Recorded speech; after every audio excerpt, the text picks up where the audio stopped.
Hi everyone, Karen Putz here. Today I have with me RaRa. She doesn't need an introduction. She's RaRa. And the two of us, we go back quite a few years. We share the same company that we work in together, send out cards, and that's how we met, who send out cards. And we recently reconnected. And in the process of reconnecting, I got to know what RaRa was up to recently. And I let her tell the story, but she has business that can help many. So welcome. Thanks, Karen. I really appreciate your invitation to appear today. It means a lot to me. Oh, well, thank you for coming on. Usually in here we talk about midlife reinvention and enjoying the second half of life. So we're going to talk a little bit about that today. But before we begin, for someone who doesn't know you and hasn't met you, tell us about you. Well, I'm a great candidate for this podcast then, because I'm definitely in that part of my life. So thank you for that. We're aligned. Yeah, I like to come into the room and say that we feel each other. We know if we're in the right room, if it feels comfortable. Yeah. So when your audience is listening, if they feel like they're in the right room, then they already will feel like they know me. I was Yeah. born in Brooklyn, New York. I'm a New Yorker. I'm living in Canada for almost 4 decades. We lived in Montreal, many places in Montreal. My life is a love story. And now I'm broadcasting to you live from Niagara-on-the-Lake, Ontario, Canada. We have 7 beautiful grandchildren. I have married my husband 3 times, and I've been married five The times. same husband? 3 times. And I have been married 5 times in total. So when it comes to life and what we do in the first half and the middle and all different portions of it, I think it's a great topic. I own and operate a company called The Bridge. The Bridge empowers.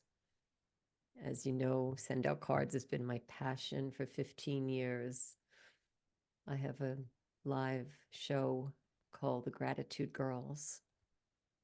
I co-produce and co-own a company called the BU Network. And recently I joined a club called Verity in Toronto, and I started a new adventure called Experience Connection. So yeah, there's a lot going on. The bridge is my baby, and the bridge is where I relate to the Brooklyn Bridge and life. So thank you for having me here, Karen. You have a lot going on, and it doesn't seem like a lot because you do it all so well. Thank you. I know when I met you, you were working your way up, send out cards, and you are an executive at send out cards. Let's just talk about that for a minute. Why is sending a card so valuable today? It's not necessarily,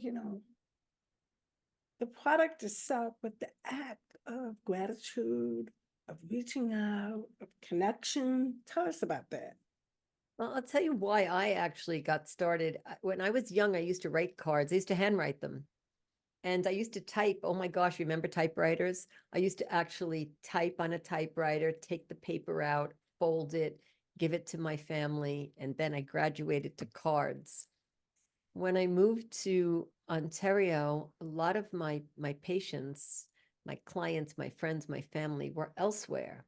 And when I was introduced to send out cards, I thought I could send cards to everybody. And I started a run for the cure. There was a run for cancer, and it was called Run for the Cure through the CIBC. And I put a team together. I decided, I raised my hand. I said, I'll volunteer the team. And 12 to 14 women said, well, I'll join the run. It was a 5K run. And I thought, well, I'm going to send them cards. And then it dawned on me, if I could put a team together to do a run, a 5K run, maybe I could put a team together for send out cards. That's how it started. And 15 years later, I'm sending cards all over the world as you are every day. Still going strong, still going strong. When you look back on your life, can you see a moment where you pivoted or where you grew or something happened in your life to really create like an awakening? Well, the day I had my daughter, that was a day I'll never forget. The day my grandson named me RaRa, I'll never forget that. The second I saw my husband's eyes and I met him, we were walking along the beach. I'll never forget that. They're defining moments in our life. Having an only daughter, and she has 6 children, and those grandchildren, each one of those faces and looking in their eyes, those are defining moments. If you're thinking about business, if you're talking about when did that happen? Well, one day I started a business in Montreal and I had not one client. It was brand new. And I thought, wow, I wonder what's going to happen. And I sponsored someone, a race car driver, for 8 years. But the day I made the decision to sponsor that race car driver was the day that I realized that everybody needs a break and everybody needs a start and day one. And I made sure that that was a business practice for me. That's 27 years ago. Oh gosh, it's even more. Every year I choose some family, someone that's looking for a break, and I work with them. I love that. I mean, I really believe that acts of service and practices of gratitude go a long way in, when you're struggling with anxiety, depression, or feeling blah, or just struggling. Those are the solutions that really help, lift you up in your own life as well as someone else's life. So I love that acts of service and the gratitude. Tell me about gratitude, girls. How did that come about? Oh my gosh, thank you so much for asking. Lori Del Perdecki and I met on stage at a Sendell Cards convention in Salt Lake City, Utah. We tell the story every single month when we go live. It's been 13 years. That was the first and only year that Cody Bateman, that we had a tie. So the theme was gratitude, and we were nominated by our customers, by our friends, by other distributors, and we were nominated. And somehow I got nominated. And when Cody called my name, I remember barely being able to walk up on the stage. And he said for the first time there was a tie. And I had been hoping to meet Lori because I had heard so much about her. And she walks up on stage and we met on stage. By the time we walked off the stage and walked down, Gratitude Girls was born in a minute. We had no idea what we were going to do with it. And for 13 years, we host a show and we invite our guests to share their gratitude stories. And this is a business of service that we just felt was aligned with both of us. That's absolutely beautiful. I really think that when we're tapped into our intuition, those defining moments show up in our life. Those defining moments literally can change the passion, the path, anything for us. So I think it's amazing how you two looked at each other and a connection is there. 13 years later, you're still doing business together. It's amazing. We call it our love story, a professional woman to woman love story, because as soon as we met, we had that deep connection. That's beautiful. Absolutely beautiful.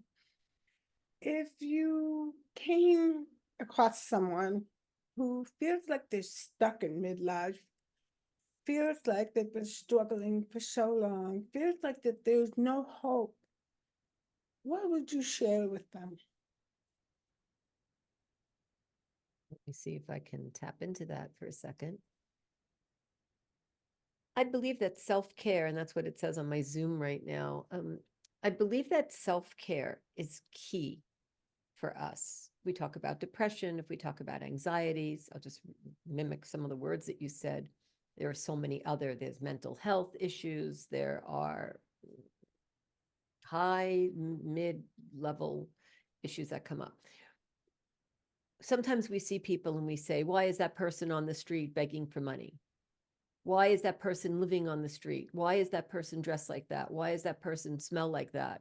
Why is that person not getting a job? There are mental health issues that are very serious in this world.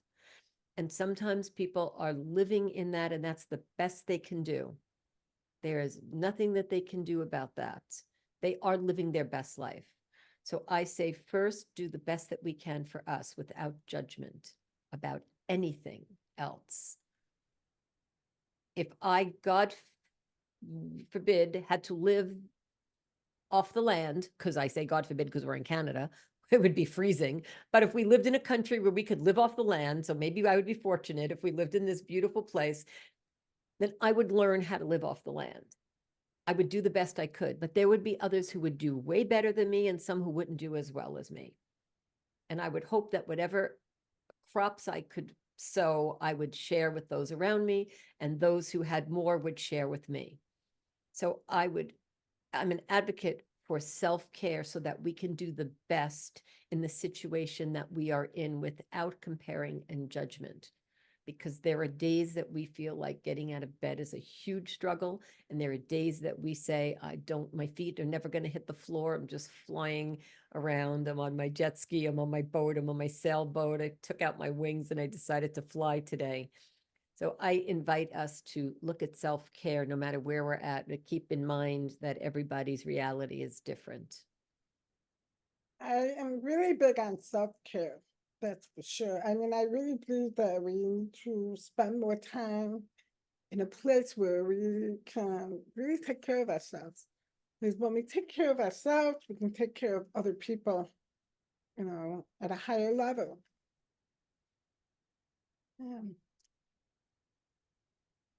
What are 3 things that you think are really important for anyone to succeed in business in midlife and beyond? Okay, well, the beyond part, I aspire to know more about, but I work with people in business who are in their 80s. So I can say that I work with people that are currently looking at their future at 80. When I was growing up, I used to think 50 was old. Probably I thought 40 was old. So can you outline those questions again? What are the 3 things I would highlight or I recommend to people who are looking at midlife and What are beyond? 3 things that were 3 important things that someone who is in business, to succeed in business, Okay, thank you. To in succeed. midlife and beyond? Because often, like you said, people are slowing down. They think, I'm too old to have a business. I'm too old to change. I'm too old to try a new path. What are 3 things that people need to succeed in business, midlife and beyond? Awesome, thank you. Well, integrity is one, authenticity is another, and belief in ourselves. That's So beautiful. Yeah, integrity, authenticity, and belief. That is beautiful. Those 3 are extremely valuable. So wrapping this up, what is some, first of all, let me look back up a little bit because I had another question that I often ask is there a mentor that you had in your life that stands out, that taught you something that really changed your life? thank you so much. I think that's why I'm in the business that I'm in right now, because I believe there is always someone that can teach you things. I've had many mentors, I still do. My mentors were always experts in their field to me. And I wonder if on bad days, they were wondering how they were going to mentor me, because I'm a 7 fact finder in my Colby. I ask a lot of questions.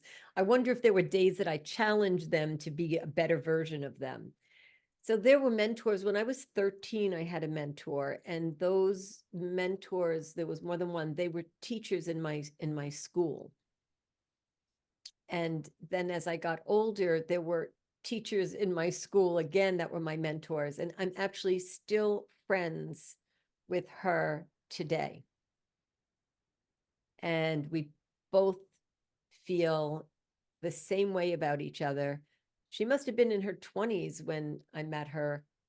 She was teaching and I was much younger, and we're talking about a lot of years ago that I was in school at that age. So yes, for sure, there were those teachers that have made an impression, and especially to be able to say, I'm in touch with one of those mentors right now. And I think the role reverses too at some point. I think that when you're mentoring someone, because you get so much from it, you get the exchange, right? You have the give and the take. At this moment, I have a sort of a social media crush mentor, and I follow Errol Gersom. He wrote a recommendation for me on LinkedIn. So when I say social media crush, what I mean is I'm not in front of him. And I really follow Errol Gersom. I follow what he said during the time when everybody was at home.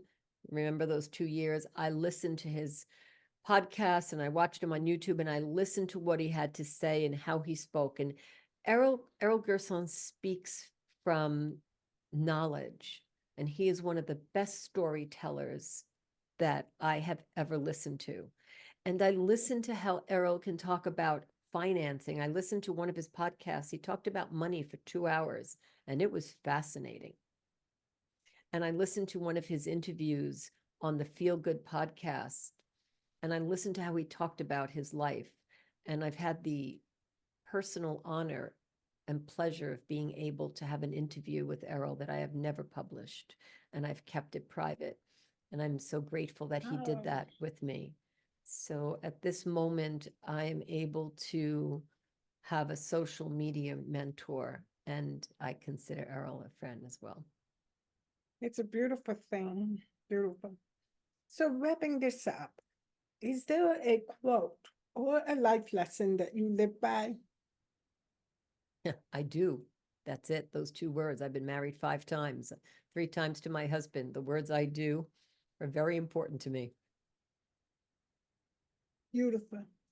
Thank you for sharing your journey and your wisdom with us. I'm hoping those who are listening, if you're smack dab in the middle of midlife, take some of this wisdom that RaRa shared and start running with your life. So thank you for being here today. Karen, thank you so much for inviting me and reconnecting and entrusting me with your audience. And we It have means a links lot. down below if you want to connect with RaRa. Thank you. Okay.